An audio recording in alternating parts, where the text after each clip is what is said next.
Although best known as the author of 1865 and 1871, Lewis Carroll, the pen name of Charles Lutwidge Dodgson, a mathematical lecturer at Christ Church, Oxford, was also an avid reader and writer of poetry. He greatly enjoyed the poems of Victorian writers such as Alfred, Lord Tennyson, and Christina Rossetti. His own poems were varied, some just humorous nonsense, some filled with hidden meanings, and some serious poems about love and life. Probably his best known is called Jabberwocky, with its opening line of "'Twas brillig," and the slithy toves, and its many invented words, some that have now entered the English language, such as chortle and galumph. Such nonsense verse is as popular now as it was when first published.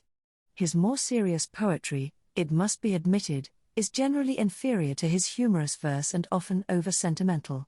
Between 1860 and 1863 he contributed a dozen or more poems to a pamphlet issued each term to members of Oxford and Cambridge universities, and which, for a time, he edited.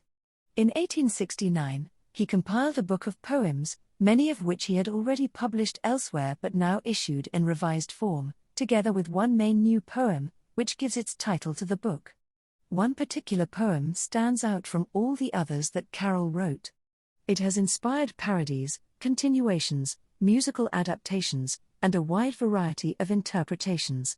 It is an epic nonsense poem written at a time when Carroll was struggling with his religious beliefs following the serious illness of his cousin and godson, Charlie Wilcox, who eventually died from tuberculosis. Although the poem concerns death and danger, it is filled with humor and whimsical ideas. Strangely, it was written backwards. After a night nursing his cousin, Carroll went for a long walk over the hills near Guildford, and a solitary line of verse came into his head, for the Snark was a boojum, you see. The rest of the stanza, the last in the poem, came to him a few days later. Over a period of 6 months, the rest of poem was composed, ending up as 141 stanzas in 8 sections that Carroll called fits. The poem concerns a quest by a crew sailing to catch a mysterious creature called a Snark. Each member of the crew has an occupation beginning with the letter B: bellman, the captain, baker, banker, barrister, billiard marker, boots, bonnet maker, broker, and butcher, accompanied by a beaver. Their maritime map is an absolute blank. They reach an island, and the hunt for a Snark begins. But the quest is fraught with danger because although Snarks are not in themselves harmful, those that are boojums are ferocious and will kill. The question that naturally arises is, does the poem have a meaning? Carroll denied that he meant anything in particular. The poem was all nonsense, but that did not stop people asking him, and it inspired others to give it their own meaning. To some extent, the poem is about the relationships that emerge among the crew, and the interaction between this motley bunch of characters. All behave in odd ways, some have close shaves, and one completely vanishes, caught by a boojum. The poem was entitled Tea with the subtitle. Carroll originally intended it as a set of verses to be included in another of his children's stories, but it grew too long and became a book in its own right. He published it on the 1st of April 1876, the date chosen with care. However, many of his presentation copies to friends are dated 29 March.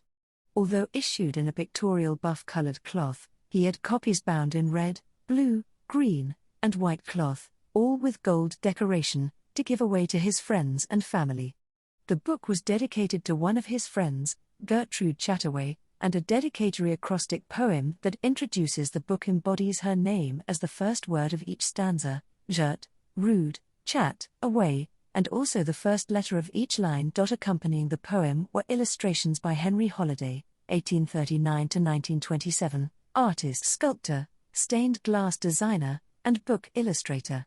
He drew 9 illustrations for the book. A 10th illustration depicting a Snark was rejected by Carroll. He wanted the creature to remain unimaginable. The poem owes a debt to Jabberwocky. Some of the invented words from these verses reappear in The Hunting of the Snark, and Carroll explains their derivation in his preface, such as frumious being a portmanteau word based on fuming and furious.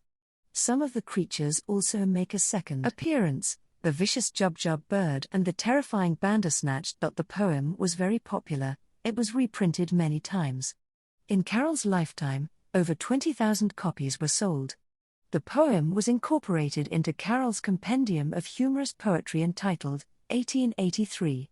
Since then it has been illustrated by a variety of artists and translated into many languages, and the book rarely goes out of print.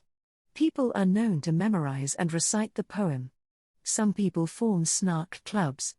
There is a timeless nature about the verses that make it as relevant today as it did in 1876.